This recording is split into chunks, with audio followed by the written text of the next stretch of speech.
Newtonian determinism says that the universe is a clock, a gigantic clock that's wound up at the beginning of time and has been ticking ever since according to Newton's laws of motion. So, what you're going to eat 10 years from now on January 1st has already been fixed. It's already known using Newton's laws of motion.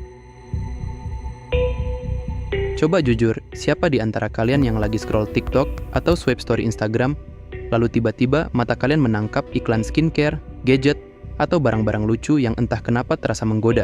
Tanpa berpikir panjang, tahu-tahu kalian sudah klik check out. Tapi, pertanyaannya, apakah keputusan itu benar-benar murni lahir dari kehendak kalian sendiri? Atau, kalian hanya menapaki jalur yang sudah dihamparkan algoritma, yang diam-diam tahu di mana titik rapuh kalian? Dan disinilah kita sampai pada sebuah pertanyaan yang lebih dalam, lebih fundamental.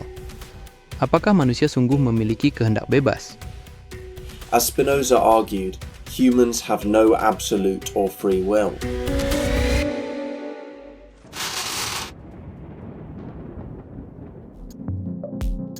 Free will atau kehendak bebas adalah gagasan bahwa manusia punya kuasa untuk menentukan tindakan mereka sendiri dalam memilih pikiran, ucapan, dan perbuatan.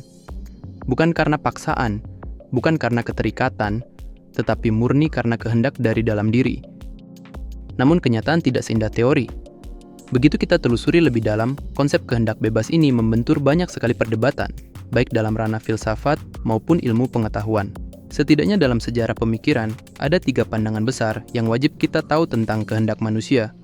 Untuk bisa melihat semua ini secara utuh, yang pertama, determinisme. Determinisme meyakini bahwa segala hal di alam semesta termasuk pikiran dan keputusan manusia sudah terikat dalam rantai sebab akibat. Jika ini benar, maka apa yang kita pikirkan, apa yang kita pilih, bahkan siapa kita hari ini, hanyalah konsekuensi tak terhindarkan dari kejadian-kejadian sebelumnya. Atau dengan kata lain, tidak ada satupun pilihan yang benar-benar bebas, karena dunia ini sudah menulis takdir kita jauh sebelum kita lahir. Lalu yang kedua ada libertarianisme. Ini berbanding terbalik dengan determinisme. Libertarianisme membela mati-matian ide kehendak bebas.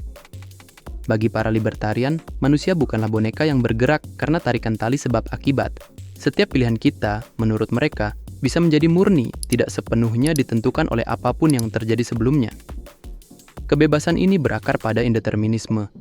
Kepercayaan bahwa di titik-titik tertentu, dunia membiarkan ruang kosong untuk keputusan bebas manusia. Dan yang ketiga, kompatibilisme. Di sini, kompatibilisme mencoba mendamaikan kedua pandangan libertarianisme dan determinisme.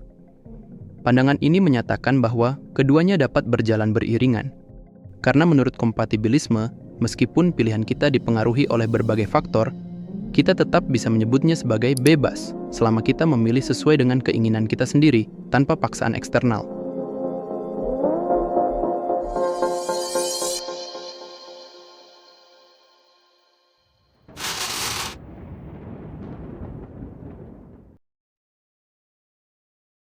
Beberapa eksperimen ilmiah menunjukkan bahwa kehendak bebas mungkin hanyalah ilusi.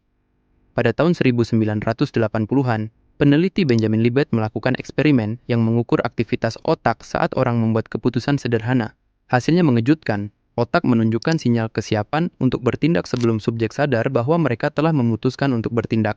Ini menimbulkan pertanyaan, jika otak kita memutuskan sebelum kita sadar akan keputusan tersebut, apakah kita benar-benar membuat pilihan secara sadar? Di era digital saat ini, masalah ini semakin kompleks. Algoritma media sosial dan platform e-commerce menggunakan data kita untuk memprediksi dan bahkan mempengaruhi pilihan kita. Mereka tahu apa yang mungkin kita beli, bahkan sebelum kita menyadarinya. Di dalam kepala kita ada sistem bernama reward system, yang dikendalikan oleh zat kimia seperti dopamin. Begitu kita melihat sesuatu yang menjanjikan kesenangan, misalnya wajah yang glowing, atau kata-kata diskon 50%, otakmu langsung bereaksi. Ia melepaskan dopamin, menciptakan perasaan senang, dan menandai hal itu sebagai sesuatu yang harus dikejar. Yang lebih mengejutkan, reaksi kimia ini terjadi bahkan sebelum kamu menyadari apa yang kamu inginkan. Seakan-akan kita adalah kapal yang berpikir sedang memilih arah, padahal sebenarnya mengikuti arus yang tak kasat mata. Jika kembali ke contoh di awal, ketika kamu membeli sesuatu setelah melihatnya di TikTok, apakah itu benar-benar keputusanmu? Atau algoritma hanya memicu respons yang sudah terpola dalam otakmu.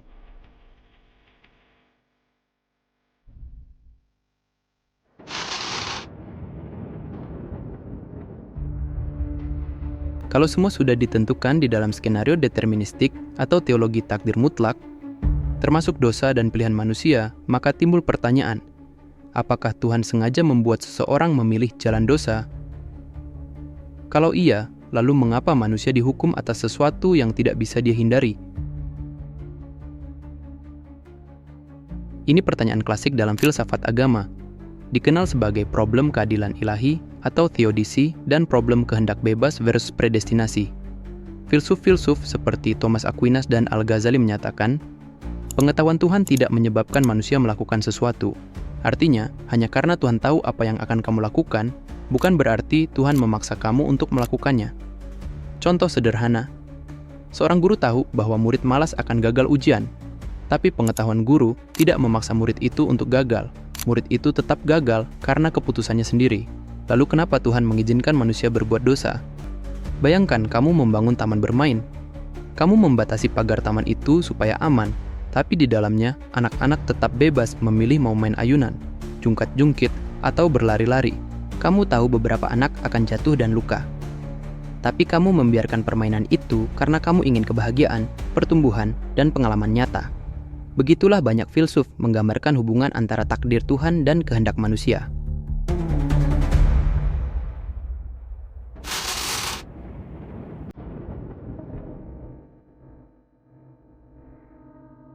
Pada akhirnya, mungkin pertanyaan terbesar bukanlah apakah kita benar-benar bebas, tetapi bagaimana kita menggunakan kebebasan itu sekecil apapun untuk membuat makna dalam hidup ini. Karena di balik segala ketidakpastian, apakah keputusan kita telah ditulis sejak awal, atau tidak, tetap ada satu hal yang nyata. Pilihan untuk berusaha. Pilihan untuk memperjuangkan kebaikan.